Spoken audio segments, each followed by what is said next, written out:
विद्यार्थी मित्रांनो, या व्हिडिओमध्ये आपण शिकणार आहोत वेव्ह ऑप्टिक्स, ज्यातला पहिला टॉपिक आहे Huygens wave theory of light. पहिल्यांदा आपण हायजिन्स वेव्ह थिअरीचे अशम्पशन्स पाहूया. First assumption, light is a wave. Number 2, it travels through medium due to vibrations of particles. So according to hygiene, when light passes through a medium, then particles of the medium vibrates and the light propagates through the medium. परंतु आपल्याला माहिती आहे की light travels through the vacuum also, and there is no medium in the vacuum, there are no particles in the vacuum. So for this purpose, Hygiene assumed that according to hygiene, light travels through vacuum due to presence of hypothetical medium. And this medium, hygiene give a name that ether. आता हे जे इथर आहे हे आपल्या chemistry मधलं इथर नाही, तर हे हायजीननं ॲश्युम केलेलं हायपोथेटिकल म्हणजे काल्पनिक मीडियम आहे. आणि हायजीनच्या म्हणण्यानुसार this medium is present in vacuum and light travels through this hypothetical medium ether. तर ह्या वेव्ह थिअरीच्या आपण काही मेरिट्स पाहूया. This theory explains phenomenon of light such as reflection, refraction and formation of image by mirror. तर निसर्गामध्ये अनेक फिनॉमिनॉन्स हे आपल्याला प्रॅक्टिकली पाहायला मिळतात, परंतु त्यामागचं शास्त्रीय कारण हे माहिती नसते. आणि हायजिन्स वेव्ह थिअरीनं आपल्याला रिफ्लेक्शन, रिफ्रॅक्शन आणि formation of image by mirror हे जे फिनॉमिनॉन्स आहेत याचं सायंटिफिक एक्सप्लेनेशन दिलेलं आहे. ड्रॉबॅक्स, प्रेझेन्स ऑफ मीडियम इथर इज नॉट प्रूव्ड. तर या वेव्ह थिअरीच्या सहाय्यानं आपल्याला इथर जे मीडियम हायजीननं एक्सप्लेन केलेलं आहे, हायजीननं सांगितलेलं आहे, त्याचं प्रेझेन्स किंवा ते आहे हे असं कोणालाही सिद्ध करता आलं नाही. हायजिन्स वेव्ह थिअरीनुसार sources of light are of 2 types, primary and secondary sources. तर प्रायमरी सोर्स म्हणजे काय? The source which emits light of their own called as primary sources. जे स्वतःहून लाईट निर्माण करतात त्यांना प्रायमरी सोर्स म्हणतात. Sun, stars, flame, bulb, fire crack, these are the examples of primary sources. आणि सेकंडरी सोर्स म्हणजे काय? The sources which do not produce light of their own but receive light and reflect or scatter it are secondary sources. जे स्वतःने light निर्माण करू शकत नाही, परंतु प्रायमरी सोर्स पासून आलेला लाईट जे रिफ्लेक्ट करतात त्यांना आपण सेकंडरी सोर्स म्हणतो. एक्झाम्पल मून और प्लॅनेट्स. आता ह्या चॅप्टरचं नाव आहे वेव्ह ऑप्टिक्स. तर वेव्ह ऑप्टिक्स म्हणजे काय? The branch of physics which uses wave nature of light to explain optical phenomena is called as wave optics.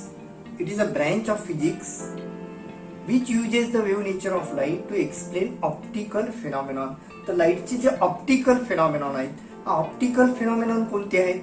Reflection, refraction, rectilinear propagation, polarisation, interference, diffraction, हे अनेक ऑप्टिकल फिनॉमिनॉन्स आहेत आणि याचा अभ्यास म्हणजे वेव्ह ऑप्टिक्स. आपण यामध्ये पाहिलं की in this wave optics we use wave nature of light. मग लाईटला वेव्ह नेचर शिवाय दुसरं एखादं नेचर आहे का? तर yes, light have 2 natures. It is called as dual nature of light, ज्याला आपण ड्युअल नेचर म्हणतो.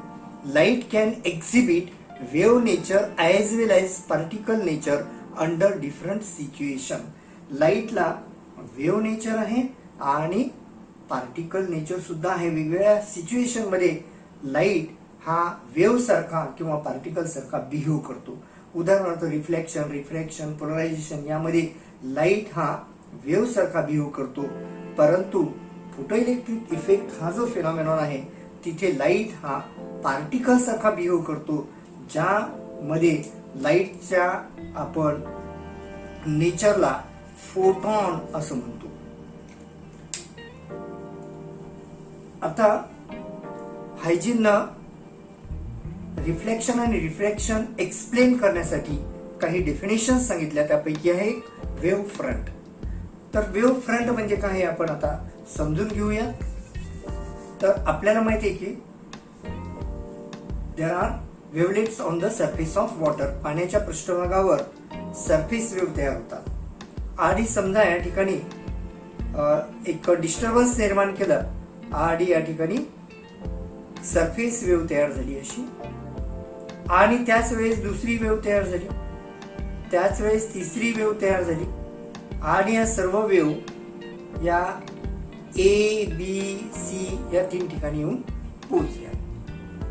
तर या 3ही ठिकाणी जे पार्टिकल्स आहेत ह्यांचं स्टेट ऑफ ऑसिलेशन, ज्याला आपण फेज म्हणतो, हा फेज काय असेल, सेम असेल.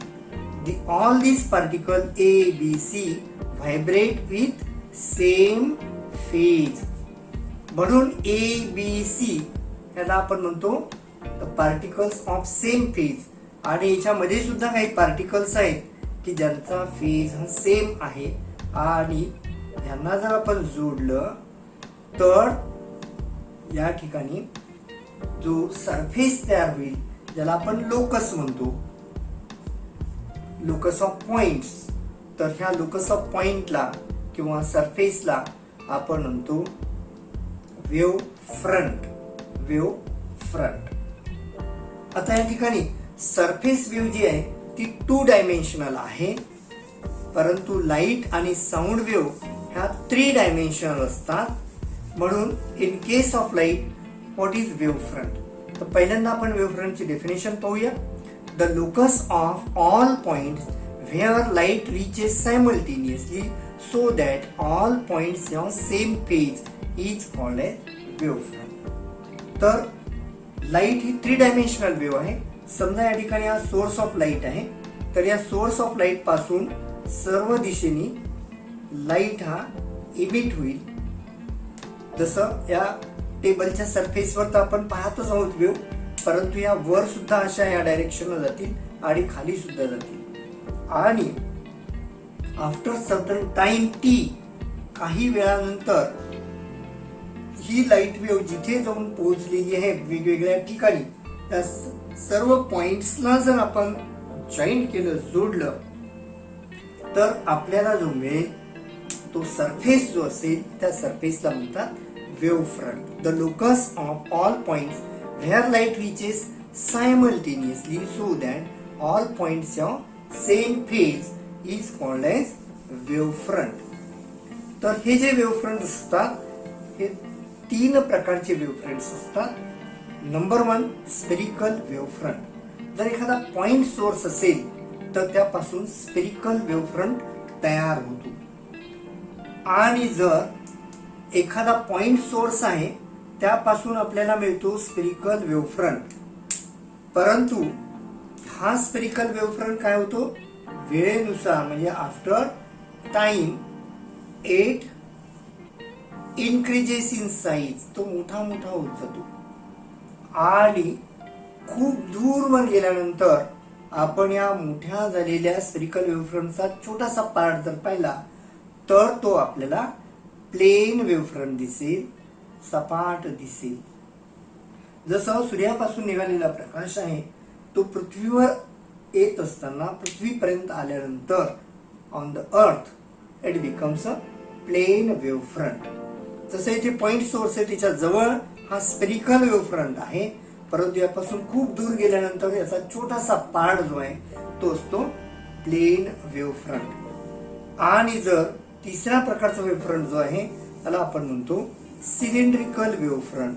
तर हा सिलेंड्रिकल वेव्ह फ्रंट कसा तयार केला जातो, जर एखादा लाईन सोर्स असेल, जसं ट्यूबलाईट आहे, तर या ट्यूबलाईट पासून जो वेव्ह फ्रंट तयार होईल तो असतो सिलेंड्रिकल वेव्ह फ्रंट. आता next definition, wave normal. Wave normal means what, a line drawn perpendicular to wave front is called as wave normal. तर हा या ठिकाणी वेव्ह फ्रंट आहे, याला जर परपेंडिक्युलर लाईन काढली तर याला आपण म्हणतो वेव्ह नॉर्मल, किंवा याला रे ऑफ लाईट असं म्हणतात. Light travels along the wave normal, म्हणून याला रे ऑफ लाईट असं सुद्धा म्हणतात. तर हायजिन्स वेव्ह थिअरी मध्ये आपण हायजिन्सचे ॲस्युम्शन्स, मेरिट आणि ड्रॉबॅक शिकलो, आणि त्याचबरोबर आपण वेव्ह फ्रंट आणि वेव्ह नॉर्मल शिकलेलो आहोत.